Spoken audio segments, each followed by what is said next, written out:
our concerns and opposition to drastic funding cuts, which are really going to put many services at stake, and in some cases practices won't be viable. And this cannot be good for GPs, cannot be good for local patients, and we believe that there needs to be urgent intervention to support these practices.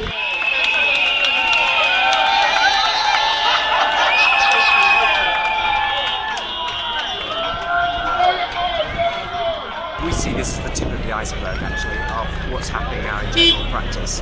It really is right at the end of its tether, with these fresh cuts from MP. And I don't think there's an understanding nationally and from government, actually, about what is happening in primary care. And as chair of the CCG, I'm intensely worried because everything the CCG and our GP members have planned around bringing care into the community, trying to manage the costs of the hospitals, tertiary commissioning costs, everything relies on the sustainability of general practice, and that is under threat. And that's a disaster, actually, for the health economy in this area, but most importantly, a disaster for patients. And this is a day when the BMA's General Practitioners Committee is absolutely behind you, supports you, and is full of admiration for all the work you do. And we will stand behind you to make sure that your community continues to receive the high quality general practice care you deserve, and the government needs to resource general practice and give it its due recognition and reward for all the work you do. And we're really behind you. Thank you for the privilege to being here.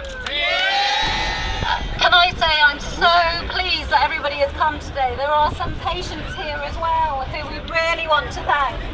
Our patients, someone like Danny Carey over there, who's in a wheelchair, who has literally already gone 4 miles round with her. I'm so proud of you, because I believe in the NHS and I will do.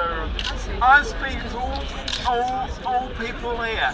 Save our NHS, save our NHS. This government doesn't want good health services for poor people and inner cities, but we want a health service for everyone.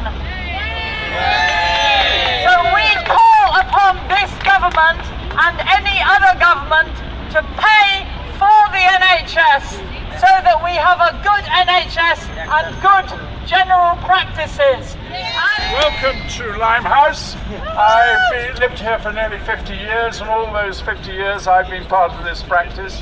My 3 children and my wife have all been treated, and all I can say is it's a marvellous practice. And the idea that it could be closed within a year is a complete, extraordinary mess. And all it represents is what the problems we're in over the health service. I'm not going to speak long because I'm speaking later. But just remember, you're in a historic place. The Member of Parliament for Limehouse was Clement Attlee, who was the Prime Minister when the NHS was introduced by Aaron Bevan. And in the Limehouse Town Hall you just passed, Lloyd George made a famous speech about the budget, and he defended the introduction of what was then a completely new principle of national insurance. So Limehouse has got a great radical tradition, as has the East End, and this march is just but the start of making people wake up to what the National Health Service faces under the 2012 Act.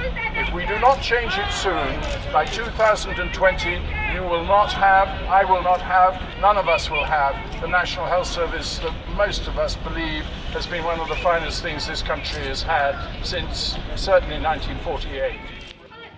A few months ago you were saying now wasn't necessarily a time for marches in the streets. We were talking about your history of protests. Do you think now is the time? Oh, Clearly. definitely. Yeah. I mean, that's why I'm here this afternoon. Yeah. Now it desperately is, actually. We are seeing fantastic general practice under threat of closure, and that's absolutely crazy. That doesn't make any sense from the NHS perspective. It doesn't make any sense in terms of what we're trying to deliver for patients. Do you think there will be more protests on the streets like this, GPs and patients on the streets together? Do you foresee that?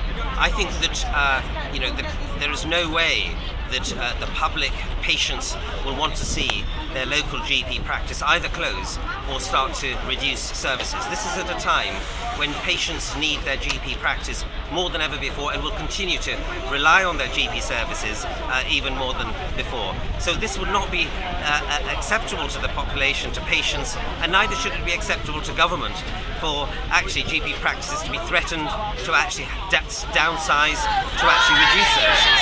So we need to find solutions.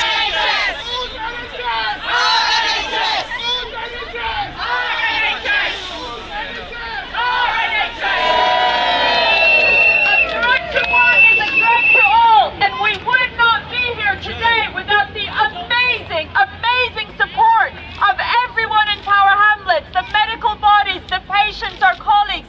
Thank you. We really believe that by fighting this cause jointly, we can win it.